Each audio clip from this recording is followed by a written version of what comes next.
نو سعد بن معاذ رضی الله تعالی ته وی وی امیہ چپ شه تم چپ شه قسم په الله ما د نبی علیہ الصلوۃ والسلام نه اوریدلی دي چې ته د نبی علیہ السلام د ملګرو د لاسه قتل کیږي.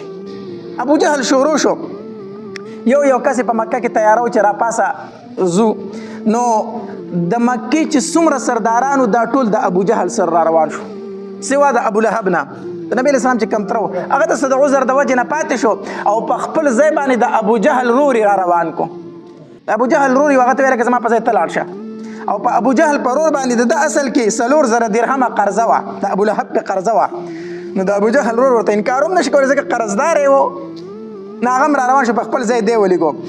دویم امیه ابن خلف دا هم د مکې په سردارانو کې و. دم ابو جهل ته وایي زه نه ځم نه ځم زه تا سره جنګ له نه ځم. دم اول انکار وکړو خو ابو جهل په زور ولګو بیا را روان شو دا بدبخته کنه اول انکار کړی و او د انکار وجه دا و کنه چې د دې امیه ابن خلف دا سعد ابن معاذ رضی الله تعالی سره دوستی ورورولي و. دا سعد ابن معاذ رضی الله تعالی د مدینه منورې دی. نو د دې امیه ابن خلف د سعد ابن معاذ رضی الله تعالی سره ورورولي و دوستی و. نو چې کله به دا امیه ابن خلف شام ته تجارت لته کنه نو دی به ضرور د سعد ابن معاذ رضی الله تعالی خواله ته دغه سره به شپه په مدینه کې کوله. او دا رنګه چې سعد ابن معاذ رضی الله تعالی مکې ته به راغی نو شپې به بیا چا سره وي د امیه ابن خلف سره د دوی دوستی وه. چې د دوی دوستی وه نو یو ځل د سعد ابن معاذ رضی الله تعالی مسلمان شو د هجرت نه وروستو د مکې ته راغی عمرې دپاره.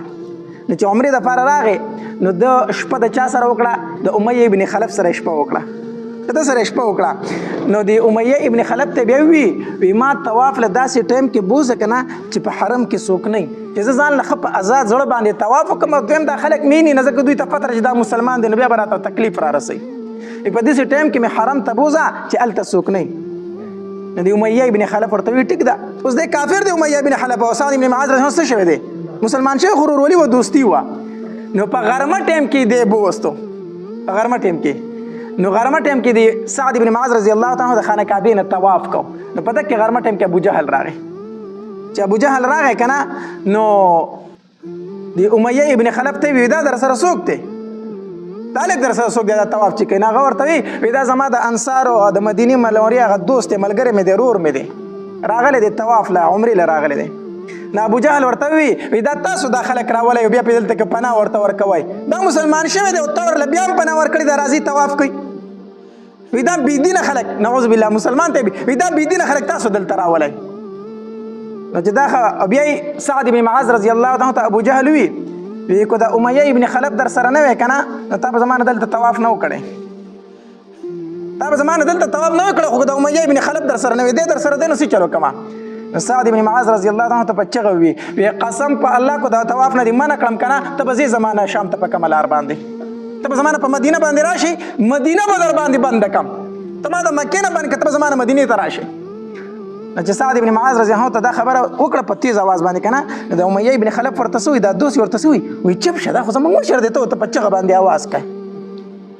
ابو جهل کنه دا زمونږ سردار دی ته ورته په تیز आवाज باندې خبرې کوي چپ شه आवाज کته کا. نو سعد ابن معاذ رضی الله تعالی ته وی امیه چپ شه تم چپ شه قسم په الله ما د نبی علیہ الصلوۃ والسلام نه اوریدلی دي چې ته د نبی علیہ السلام د ملګرو د لاسه قتل کیږي. هغه خپل دوست وی ما د خپل محبوب نه اوریدلی دي چې ته به د هغې د لاسه قتل کیږي. امیه ابن خلف ورته دا چا ویلی دي نبی علیہ السلام دا خبره کړې ده محمد دا خبره کړې ده صلی الله علیه وسلم.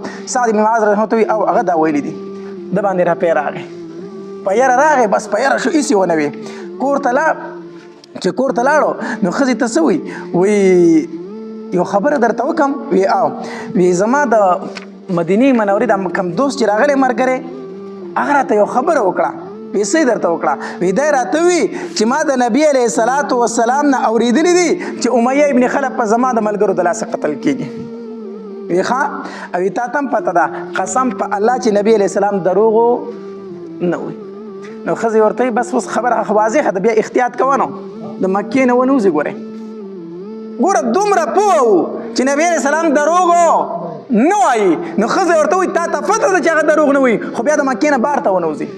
نو ابو جهل چې په ده پسې راغی که نه وی زو غزا له مدینې ته وی چېرته هم نه ځم نو هغه ته خپل حالت هغه خبره معلومه وه د مدینې منورې د دوسته وی نه ځم وی ته ولې نه ځې؟ ته د مکې سردار یې، چې ته نه ځې نو دا نور خلک به څه لاړ شي؟ ابو جهل ورته وایي ته خو سردار یې، چې ته نه ځې دا نور خلک به څه لاړ شي؟ وی نه ځمه. امیه بن خلف بالکل کلک وی زم نه د مکې نه وزم نه. ابو جهل ورته څه وي؟ وی داسې کار وکړه که نه زه تاله د ټولو نه تیز رفتار اس ګورم چې ډېر تیزه منډه وخي، داسې اس ته له ګورم او زمونږ سره روان شه چې کوم ځای د خطره محسوس کړه را منډه کوه واپس مکې ته راځه. خو په دې موکره سره ځکه اوسه چې خلک پاتې کېږي ستا د وجې نه. امیه بن خلف ورته وی ټیک ده وزم خو در سره وزم خو د نیمې لار نه به واپس راځم.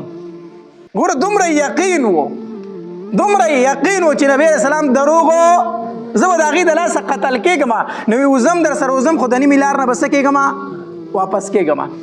چې ټیک د ابو جهل ورته ویل د مړه د لارې نه واپس راځه، خو اوس راسره ملګری شه. کور ته راغی، ښځې ته وی زما سامان مامان تیار کړه زه وځم.